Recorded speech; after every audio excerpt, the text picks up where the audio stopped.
Very happy morning, children. Happy morning. Welcome you all for the physics class. The next topic is in your textbook, types of oscillation. There are four types of oscillation. One is the free oscillation, then damped oscillation, then maintained oscillation, then last one is forced oscillation. So three types of oscillation. One is the damped oscillation, then maintained oscillation, then forced oscillation. The last one is resonance. What is mean by free oscillation? So the word free oscillation, in oscillation free and it is called free oscillation. When the oscillator is allowed to oscillate by displacing its position from equilibrium position. It oscillates with a frequency which is equal to the natural frequency of the oscillator. அப்போ oscillator oscillate பண்றவங்க displace பண்ற position equilibrium பொசிஷனா இருக்கும் first condition.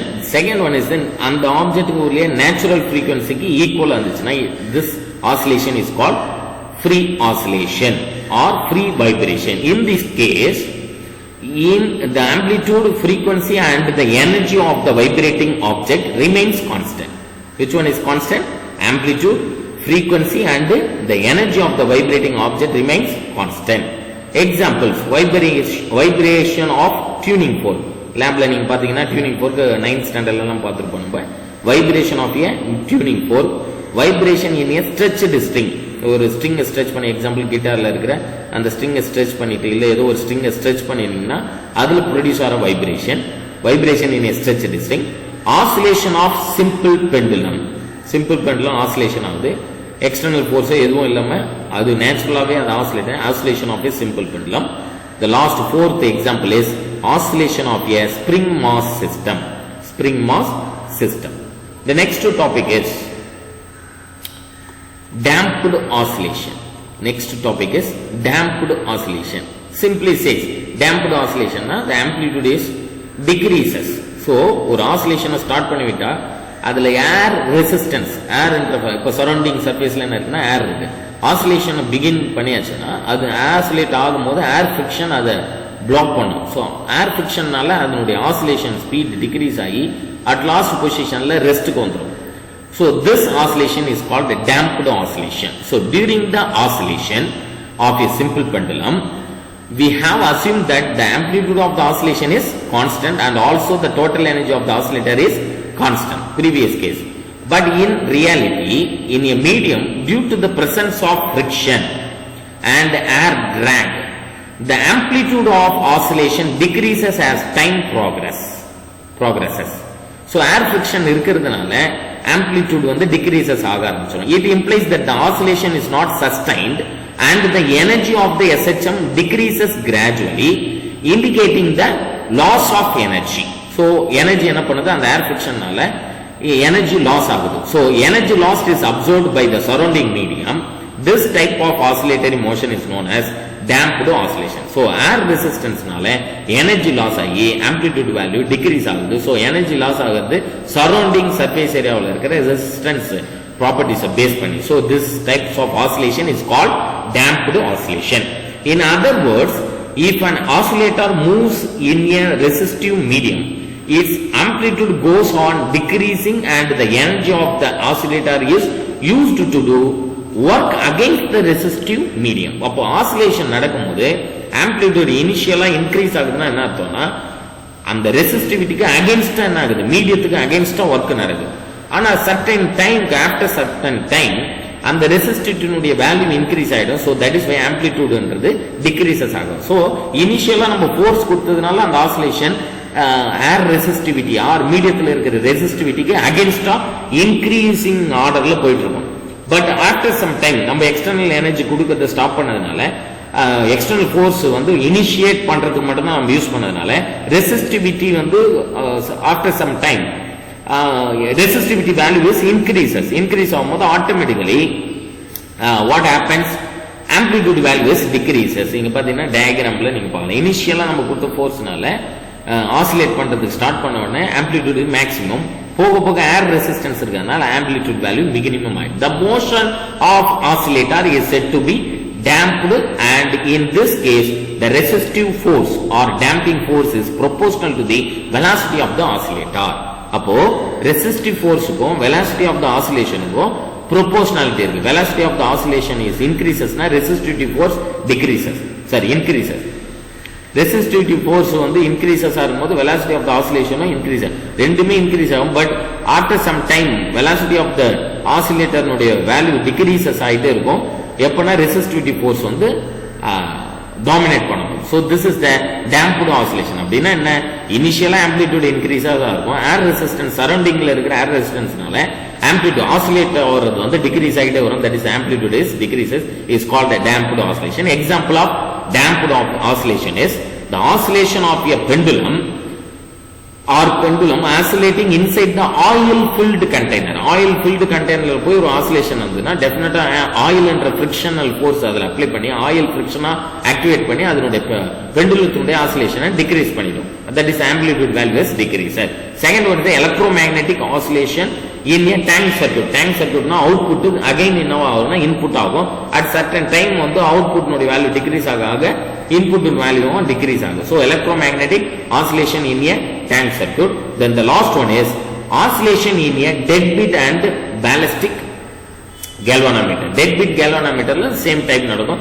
இத பத்தி உங்களுக்கு galvanometer பத்தி third lessonல நம்ம படிச்சிருக்கோம், deadbeat galvanometer. the next oscillation is maintained oscillation. the word maintained oscillation, maintain நாவே உங்களுக்கு புரியும், amplitude வந்து decreases ஆகாம external forceனால நம்ம என்ன பண்றோம், maintain பண்றோம்.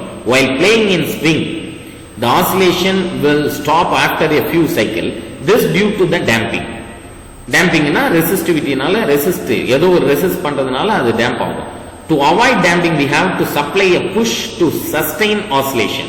push to sustain oscillation. oscillation மிக again and again push பண்ணிட்டே இருக்கோம்னா oscillation நம்ம maintain பண்றோம். எவ்வளவு amplitude value கான்ஸ்டன்ட்டா maintain by supplying energy from an external source. external source கொண்டு சப்ளை பண்ணிட்டே இருந்தா amplitude of the oscillation can be made constant. கான்ஸ்டன்ட்டா இருக்கிறதுனால தான் அது maintained oscillation. such vibration are known as maintained vibration. example of maintained oscillation, vibration of the tuning fork getting energy from battery. battery மூலமா again and again கொடுத்துட்டே இருக்கும் force tuning fork or from external power supply. forced oscillation. forced oscillationல any oscillator driven, இந்த வேர்ட்லயே meaning இருக்கு பாருங்க. forced oscillation oscillation force கொடுக்கிறதுனால பண்ண வைக்கிறோம். forced oscillation force க்கு apply பண்றதுனால. any oscillator driven by an external periodic agency to overcome the damping is known as forced oscillator or driven oscillator.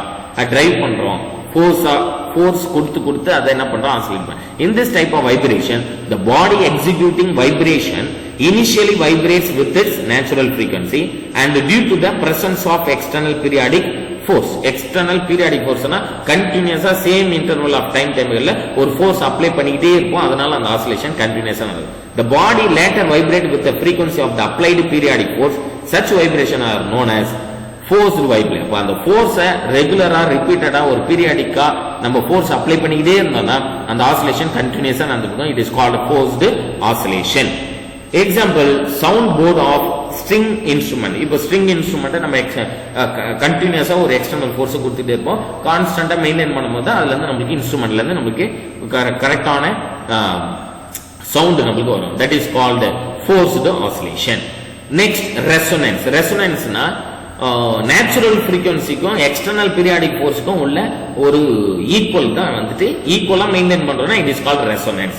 Example, பிக்சர்ல பாத்தீங்கன்னா எந்திரன்ற picture வந்தது, அதுல வந்துட்டு லாஸ்ட்ல அந்த கிளாஸ் எல்லாம் உடையும், ஒரு வைப்ரேஷன் மேல போயிடுச்சுன்னா நேச்சுரலாவே கிளாஸ்க்குன்னு ஒரு வைப்ரேஷன் இருக்கும். அந்த வைப்ரேஷனுக்கு எக்ஸ்டர்னல் ஃப்ரீக்வன்சியை நம்ம டியூன் பண்ணும்போது கிளாஸ் எல்லாம் என்ன பண்ணும், உடஞ்சி சேர்த்துட்டோம். பிக்சர்ஸ் எல்லாம் காட்டுவாங்க, அதுல அந்த எந்திரன் பிக்சர்ஸ்ல வந்துட்டு ரஜினி வந்து சொல்லுவார், அந்த ஃப்ரீக்வன்சி சவுண்ட் சிஸ்டத்தை இன்க்ரீஸ் பண்ணும்போது கிளாஸஸ் எல்லாம் உடையும். உடைஞ்சு போனா அது ஒரு எக்ஸாம்பிள் சொல்லும். So in the it is a special case of forced vibration where the frequency of external periodic force na regular repeatedா ஈக்குவலா கொடுத்துட்டே இருக்கிறோம்.